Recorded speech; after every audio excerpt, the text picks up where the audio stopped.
everyone, this is Quinn, and welcome to a birthday book haul. My birthday was July 24th.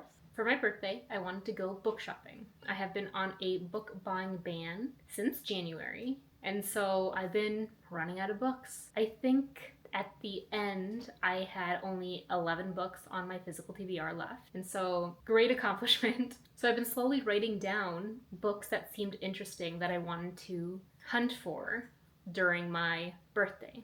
As you can see, I surprisingly got a lot of my list found. I tried to only buy used books. That's like 90% of the books I buy are used. And there are 6 half-price books in my state. And Half Price Books is a used bookstore. They also carry some new stuff discounted, but mainly it's just used books. We managed to hit 5 of those half-price books, as well as stopping by one independent bookstore, Majors and Quinn, that carries both new and used books. We also went to Barnes & Noble mainly for some comics, some manga. Now, I'll probably just mention the title and author and not mention what the book is about, because half of these I've been just slowly adding to that list, and I kind of either forgot what the synopsis is or just don't know what the synopsis is, and I don't want to spoil myself. A lot of the synopses now are very spoilery,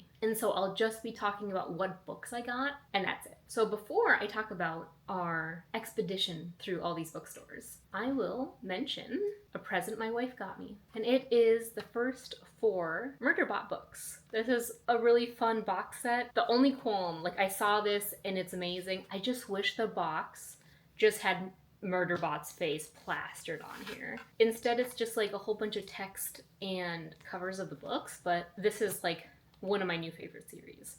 It is so good. It is moving on to my favorite shelf. First off, we stopped at Avant Garden Bookstore. They are a bookstore / cafe, and we went specifically for the coffee. Now, I tried really, really hard to get a coupon that is part of my library's summer reading program. I'm supposed to clock 20 hours read on the app that my library uses, and I was supposed to get a $15 coupon towards my purchase. And I wasn't able to.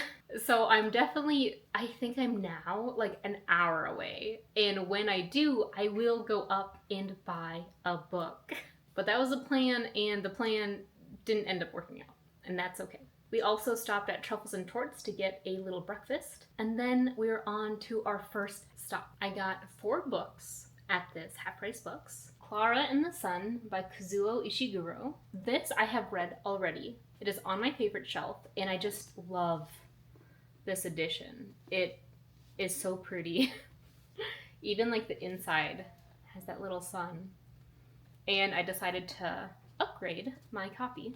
As Long as the Lemon Trees Grow by Zulufa Kato, The Silent Patient by Alex Michaelides, and The Deep by Rivers Solomon. Moving on to the second half-price books. Never Let Me Go by Kazuo Ishiguro. The next stop was a Barnes & Noble. I got volumes 1 and 2 of Semantic Error by Angie, original story by Jay Sori, and Eat, story and art by Nagabe. The next stop was a third half-price books. Don't Let the Forest In by C.G. Drews, and Anybot by Sierra Greer. The next spot was our 4th half-price books, The Husbands by Holly Gramazio, and On Earth We're Briefly Gorgeous by Ocean Wong. The next stop was Majors and Quinn. This was my first time at this bookstore. I have heard the name countless times as a popular one in Minnesota. I couldn't quite figure out where the used books were, if they were scattered within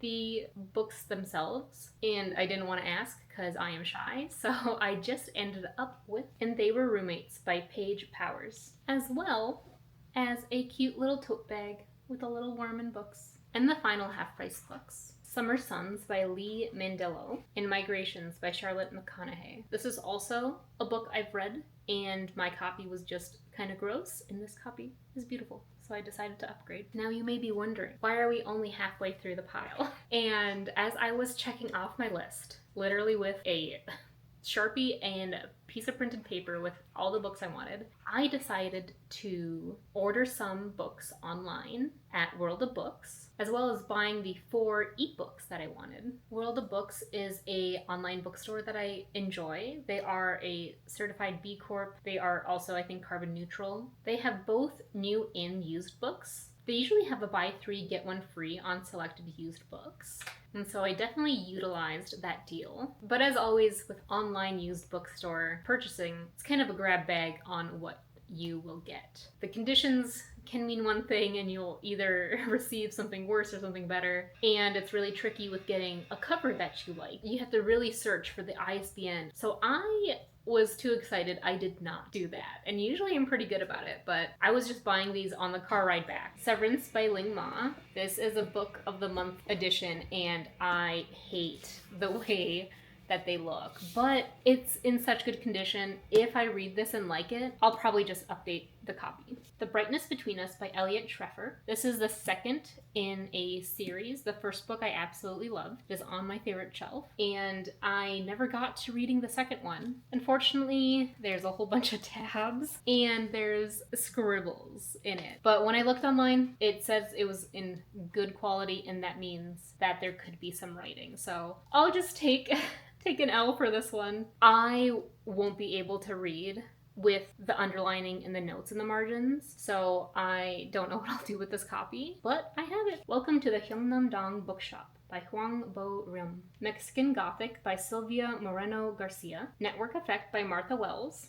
As you can see, this is a paperback copy, and the only ones I have are hardcover. Didn't pay attention, so this is also probably going to be on my shelf for a little bit until I find a hardcover. And What Moves the Dead by T. Kinfisher. Now, the 4 ebooks that I bought are From by Meg Smitherman, A Lady of Rook's Grave Manor by Catherine Moon, X's and O's by Kayla Gross, and Captive Prince by C.S. Picot. So those are all of the books that I bought during my birthday. Now, we went RV camping for the weekend of my birthday. My birthday was on a Thursday. We went camping Friday, Saturday, and on Sunday we decided that the heat warning was too bad and we decided to just cut our camping early. We're supposed to stay until Monday evening. So instead of moping about our camping trip, Monday I decided to go and sell books to Half Price Books. I had 2 pretty much boxes full of books and I didn't want to bother with selling during my birthday kind of trip, and so I decided to go and sell them. And I ended up buying more books. It's a dangerous slope. I got The Gifts That Bind Us by Caroline O'Donoghue, Gathering Moss by Robin Wall Kimmerer, This Changes Everything, Capitalism versus the Climate by Naomi Klein, Binti by Nidhi Okorafor. And while we were in the area, I had a return for Barnes & Noble, so we stopped in there, and there were a couple books on my list that were too new to find used. So I decided to just buy them there, and that being The Eyes Are the Best Part by Monica Kim. I also got Botanical Daughter by Noah Medlock, Wet Sand by Doyak, and Semantic Error 3 by Angie, original story by Jay Sori. And there you have it. That is my little birthday haul. It was very fun to go with a list of things that I wanted and hunt for them. I'm sure we could have bought a few more at the Half Price Books if I went to the customer service counter and asked. But there were so many books on that list. It was just, I wasn't gonna bother with that. It was just too embarrassing, so I am quite pleased. I think now 2 or 3 left on my list, plus I got, so you could probably tell there was a few botanical horrors that I want to do a vlog for in October. So Don't Let the Forest In, Summer Suns, Mexican Gothic, What Moves the Dead, A Botanical Daughter. And so I already had that idea, so might as well get some of those before I need to read them. Please let me know if you enjoy any of these books. I am quite excited to get to them. Now my shelf isn't going to be so bare. As always, this is Quinn, signing out.